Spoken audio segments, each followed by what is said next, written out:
Unidad 2. La adoración bajo el nuevo pacto.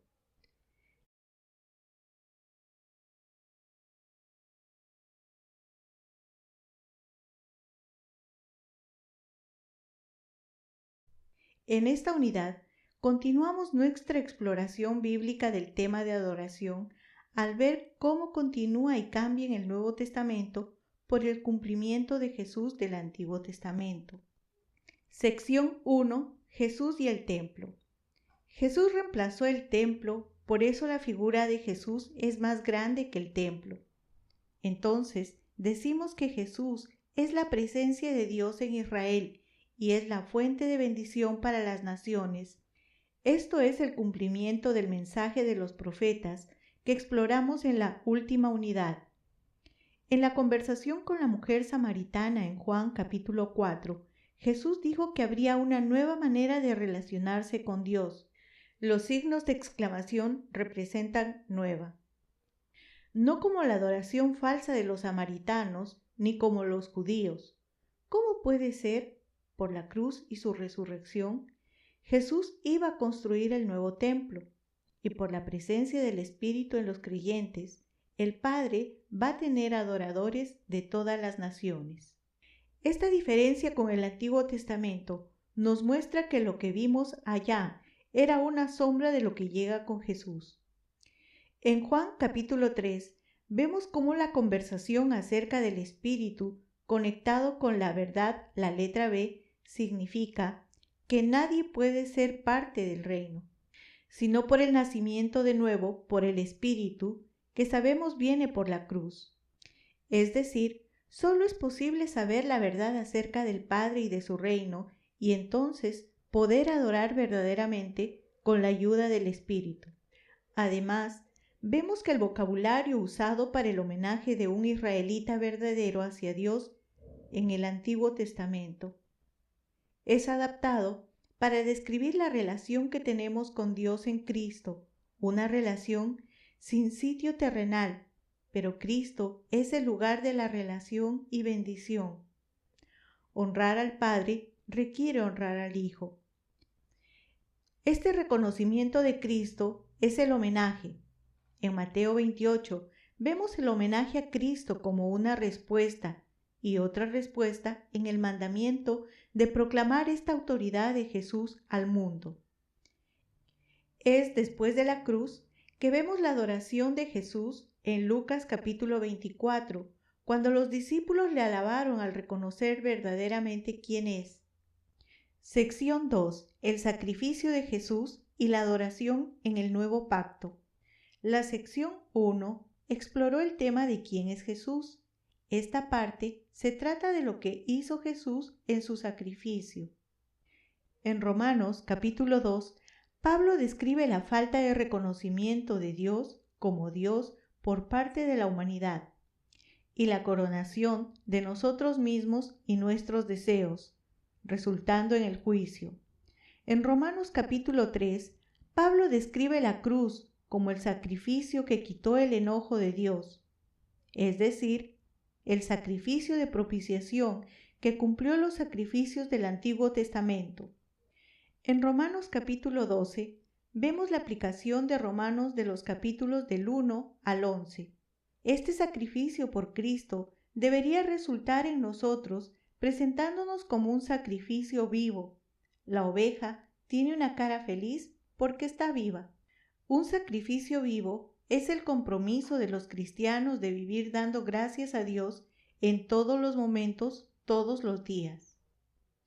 Entre los capítulos 12 y 16, Pablo da ejemplos de esta adoración verdadera, el amor, el apoyo de uno al otro y el servicio. En Romanos 15 vemos otro aspecto. Pablo describe su ministerio de proclamar a Cristo como Rey, como su ministerio sacerdotal. Por eso Pablo tiene el turbante de un sacerdote. El resultado de este ministerio es que los gentiles pueden ser incluidos en el pueblo de Dios por la obra del Espíritu Santo. Y esta inclusión resulta en el ministerio del uno al otro. En el caso de esta carta, es la ofrenda a los pobres en Jerusalén. Saltemos a Hebreos capítulo 5 para ver otra implicación del sacrificio de Cristo, dado que Jesús tenía reverencia a Dios incluso en la cruz. Es posible que adoremos a Dios verdaderamente. Esta adoración es una vida comprometida completamente como nuestra respuesta a lo que Dios nos dio en Cristo. Sección 3. Acercarnos a Dios por medio de Jesús como sumo sacerdote. Otro aspecto de la obra de Cristo es su papel como mediador. Un aspecto importante es el contraste entre la repetición en el Antiguo Testamento con la naturaleza eterna de lo que hizo Jesús. En Hebreos capítulo 10, el autor dice que Jesús cumplió el sacerdocio. Por eso la figura de Jesús tiene el turbante y el pectoral del sumo sacerdote. Ofreciéndose a sí mismo en la cruz, hace posible la eterna redención, representada por el certificado de redención que vimos en la última unidad, pero ahora con el símbolo de eternidad. En Hebreos capítulos 7 y 8 describe a Jesús como el único sacrificio por el pecado, un sacrificio que resulta en salvación perpetua. En Hebreos capítulo 4 y 1 describen cómo el beneficio del sacrificio de Cristo es que por él, como sumo sacerdote y el mediador celestial, tenemos acceso a Dios.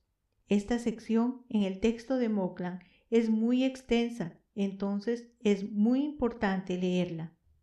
En Hebreos 12, el autor describe, como recordando la salvación que tenemos en Cristo, dando gratitud, resulta en verdadera adoración, que es nuestro servicio a Dios.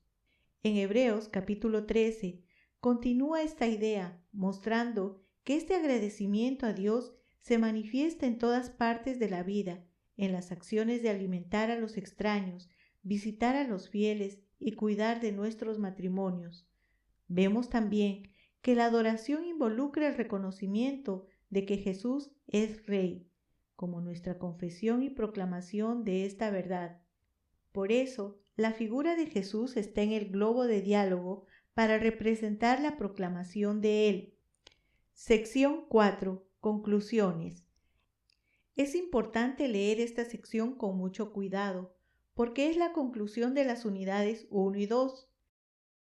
Vemos un progreso entre el Antiguo Testamento y el Nuevo Testamento, marcado por su cumplimiento por Jesús y qué significa para el tema de adoración. Este cumplimiento se enfoca en la muerte, la resurrección y la ascensión de Jesús. Este cumplimiento resulta en una relación nueva con Dios, a la que respondemos con servicio a Él en cada aspecto de la vida. En el Nuevo Testamento no hay ritos como respuesta a la salvación en el Antiguo Testamento. Al contrario, la respuesta ahora es la vida comprometida a Cristo, representado por las letras de los días de lunes al domingo, expresada en las acciones de confesar a Cristo y mostrar el amor a otros. Una implicación de esto es que esta adoración diaria es igual en importancia que los eventos formales del culto como la oración, el canto y la cena del Señor.